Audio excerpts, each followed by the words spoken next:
For this next installment of the Wraith Planning Diary, we get to look not at the prelude, but at the actual sessions. So there'll be a different style, as the players have varying experience with Storyteller, particularly in this early edition. I will simply be calling for rolls and telling them the number of successes that are required and what the difficulty is. This is second edition, meaning the die pools are drawn from let's say an attribute and a skill, and they'll be on a varying target number, let's say for all practical purposes from 4 to 9. I've never ever called for a difficulty of 10 in a decade or so of Storyteller gaming, and wouldn't consider doing it now, decades later. And anything below 4, you really, really, really have to start asking yourself, why are you calling for a roll in that case? With the possibility of botching and whatnot, it does get kind of interesting around a 4. But Storyteller moved away from the variable difficulty plus variable pool plus modifiers, and went with a static difficulty. But in many cases, it was treated as static difficulty anyway. I mean, the standard difficulty was 6, and the tradition of pretty much every White Wolf game table that I sat at was an undeclared difficulty was a 6. Now, as time went on, the difficulty numbers still on a D10 have only gone up, which is interesting. But whether or not many dice rolls will be called for in the events of the session remains to be seen. And that brings me to the second question. How is the game actually going to be run? I have it set for just 3 sessions. So how is that actually going to be played out? And how are these other characters going to be brought in? Each session is intended to run as almost like a vignette from a different period of time, or demonstrating a different aspect of Wraith's amazing setting. So in the prelude, we got to look kind of what it's like to be a newly aware Wraith. The removal of the call, they now see where they are for what it is, and are, let's say, now responsible for whatever happens to them. And they met renegades who were rebelling against almost the bureaucratic might of the Jade Empire, the Asian-influenced version of the Shadowlands, where souls are harvested, weaker souls, or at least souls weaker than you, are harvested and turned into this substance that reminds them of jade, and used as the building blocks of their society.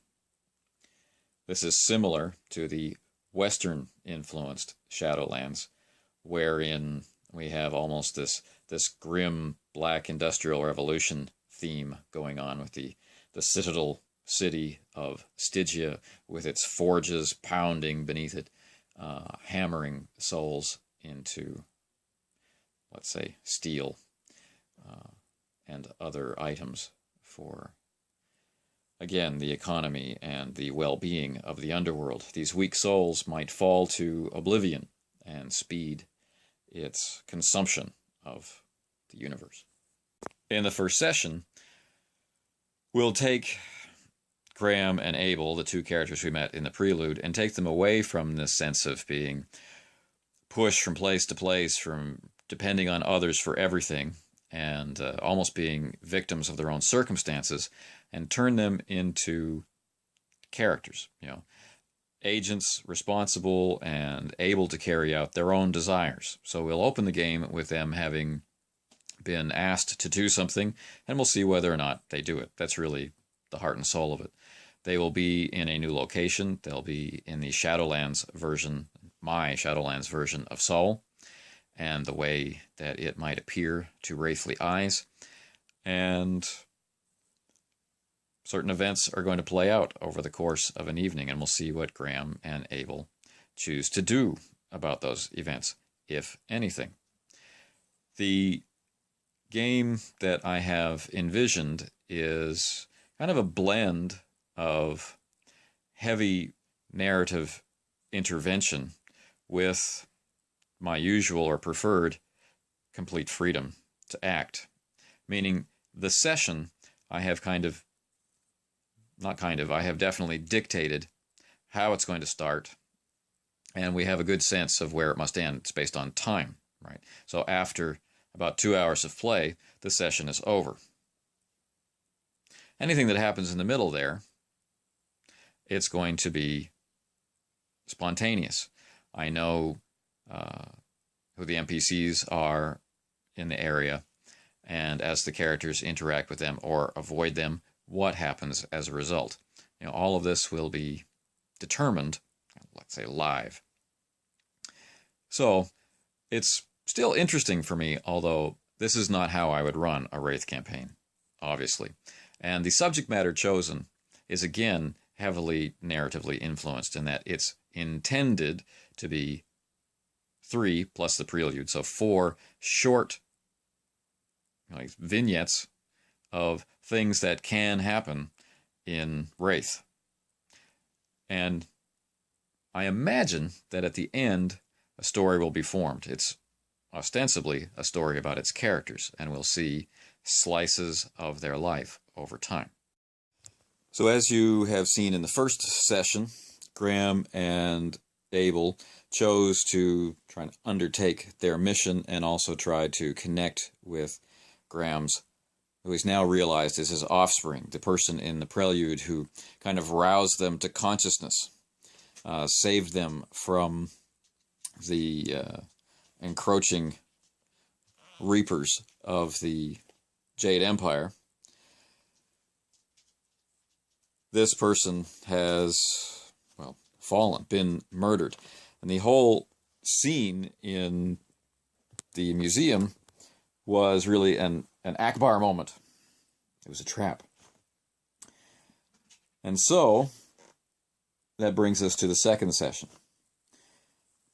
Now, the trap is one that they can easily escape. So, again, they're not really being forced into anything, but it is, again, this shifting of the palette so that we can display another aspect of the Shadowlands. It's not really meant to take away the player's ability to explore their characters. It's, taking these short-run characters and putting them in a new kind of environment to explore.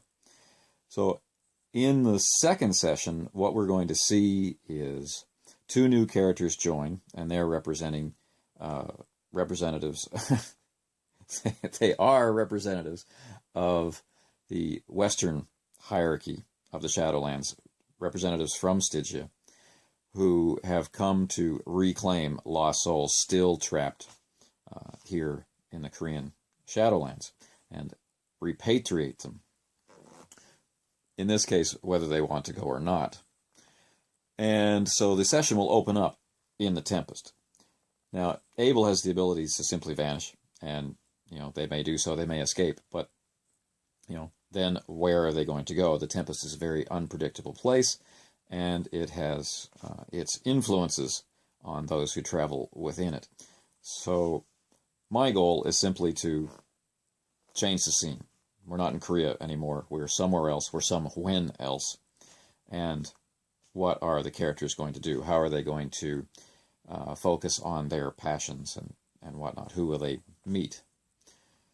The introduction of the 2 hierarchy wraiths puts the renegade stuff in counterpoint. There are rules, there is training, there is learning, there are expectations. And, how will this play out? Now, of course, all the players are new. So the amount of background knowledge of Wraith may only be obvious in its absence. The players have had the opportunity to read the material. How much of it they bring out is, of course, I guess, related to how interesting they find it and how memorable it is, how comfortable they feel while the camera is rolling in spouting off some of this stuff, and whatever story elements encourage them to bring that information out. We may get a lot of it. We may see none of it. It's hard to say. Nothing else is really planned other than that. They're going to be in the Tempest at the beginning of the session. Where they end up at the end of the session, who can say? And, of course, this session increases the peril. They'll be put in close proximity to the creatures of oblivion, who may very easily simply snuff them out, and this experiment or this series end here for these characters. And then the last group of characters that I'd like to usher in may have to suddenly appear out of nowhere and do the last session. We'll see. And I'm looking forward to seeing how they handle the horrific and frankly depressing stuff that's ahead of them. The second session is now done. I'm still working on annotating the video from it. It went fairly well. Nobody perished. We had one player who was unable to make it. So he did a quick exit right at the beginning. And that was the one thing I really wasn't expecting. There was a strong sense I got in the session of following the program. Let's just, like do what the game master wants kind of thing. And I found that curious. The players knew that the absent player was absent, but the absent player's character was still there, and he vanished by means known to them, and no pursuit of this character was attempted. It was like, oh well, he's gone, and let's carry on with the program. I found that really interesting, the influence of meta-knowledge on this group, and the actions that they took. This is the only instance of it happening in this particular session, but in light of it, looking back at the first session, I wonder if the whole reason why the characters entered the museum in the first place is that they felt that they were supposed to. And that casts the whole thing in a different light for me. And I'm very curious what the viewers of that actual play clip thought as the characters made their way into the museum. Like if it was like a horror movie where they're going into the basement, it's like, why are you going down there? Or if they just kind of were rolling with the punches, like seeking out the next bit of box text in a printed adventure. Very, very unusual and unexpected. The second session, as I intended, did shift the palette. I was a little surprised that it stayed in the Tempest for the entirety of the session, but that was fine. That gave me a lot of opportunity to invent scenery on the fly in response to the characters' described emotional straits, and in relation to how those characters were interacting with each other. So that was a good workout for me. I've actually been finding that running Wraith in Hangouts is exhausting. I would much rather do it around a table where, let's say, the emotional interaction between the players can feed on and strengthen each person around the table. Whereas the way it is through Hangouts, you definitely feel isolated, and it's almost like pushing to make the emotional context and subtext of each scene be worthwhile. So that's been interesting. The third and final installment of this story of Chains, a Wraith 2nd edition story, the third and final edition will be launched hopefully before Brigade Con, but there's every possibility that it'll be afterward. And that will hopefully involve, the return of Abel. It might not. And hopefully it will involve the appearance of at least one more player. and we'll wrap up our look at things wraithly. And again, a change of status for the characters involved. Again, less the victims and more control. This is my idea of the links. In the prelude, we see them, mainly as victims, relying on others, and in the second session, they have a modicum of control, and then in the third session, both the hierarchy wraiths and the renegade wraiths are again lacking the control that they need. They have to subject themselves to the horrors and the forces of the Tempest. And then in the final installment, they rise up again to some kind of control. Wraith is such a delicious and deep game. It's a shame it didn't see more play. It has the popularity it deserves, I believe, but it has the unfair reputation of being difficult or depressing or not fun, and I'm not sure that's the case.